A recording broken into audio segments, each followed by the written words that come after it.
Assalamualaikum warahmatullahi wabarakatuh. Hai teman-teman, bertemu lagi dengan Bu Zahra di pelajaran IPS.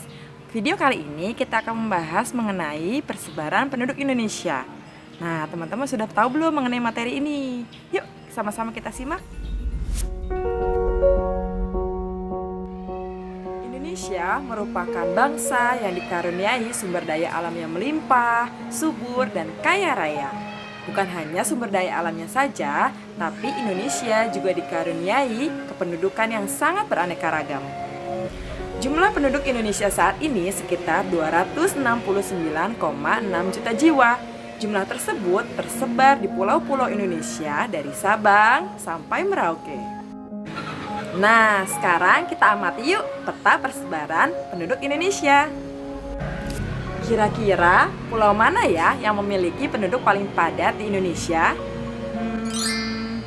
Betul sekali.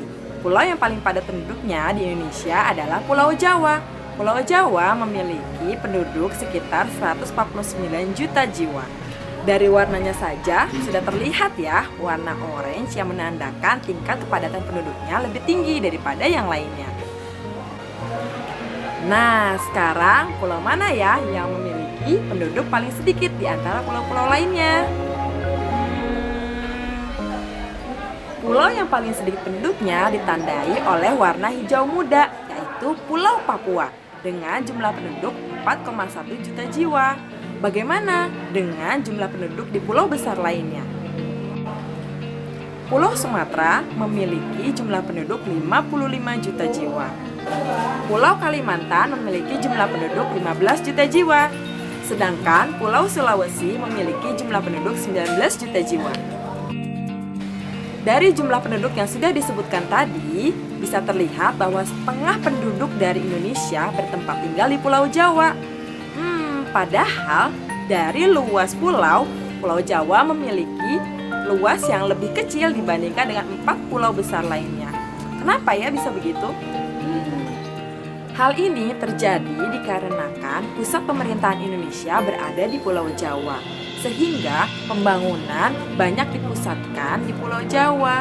Lapangan pekerjaan pun akhirnya tersedia banyak di Pulau Jawa, sehingga orang-orang di luar Pulau Jawa datang ke Pulau Jawa untuk mencari pekerjaan yang bisa mereka lakukan.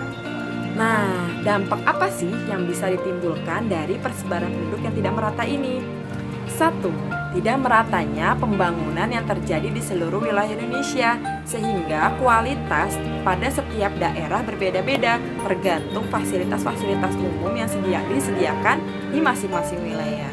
2. Luas area pertanian dan perkebunan yang tidak sama di setiap daerahnya, karena di Pulau Jawa terdapat banyak penduduk dan banyak pembangunan, sehingga luas pertanian dan area perkebunannya menyempit dibandingkan dengan daerah-daerah lainnya. 3. Tenaga kerja di Pulau Jawa pun mengalami kelebihan karena banyaknya pembangunan yang terjadi di Pulau Jawa mengakibatkan tenaga kerja yang dibutuhkan di Pulau Jawa lebih banyak dibandingkan dengan tenaga kerja di pulau-pulau lainnya.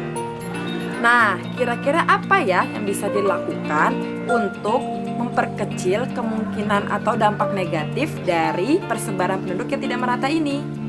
1. Pemerintah bisa menyamaratakan pembangunan yang terjadi di seluruh wilayah Indonesia. Pembangunan fasilitas seperti fasilitas pendidikan, fasilitas kesehatan, dan fasilitas umum lainnya bisa diadakan juga di wilayah-wilayah lainnya, sehingga kualitas penduduk bisa disamakan antara satu dengan yang lainnya. Yang kedua, memaksimalkan program transmigrasi atau perpindahan penduduk dari satu pulau ke pulau lain. 3. Membangun lahan pertanian di lahan kosong di kota-kota besar, sehingga lahan-lahan kosong di kota-kota besar tidak percuma dan bisa digunakan dengan baik. Gimana teman-teman videonya? Mudah-mudahan bisa membantu teman-teman dalam memahami materi persebaran penduduk Indonesia ya. Nanti teman-teman boleh mencari tahu lagi dengan video-video lainnya. Oke teman-teman, Assalamualaikum warahmatullahi wabarakatuh.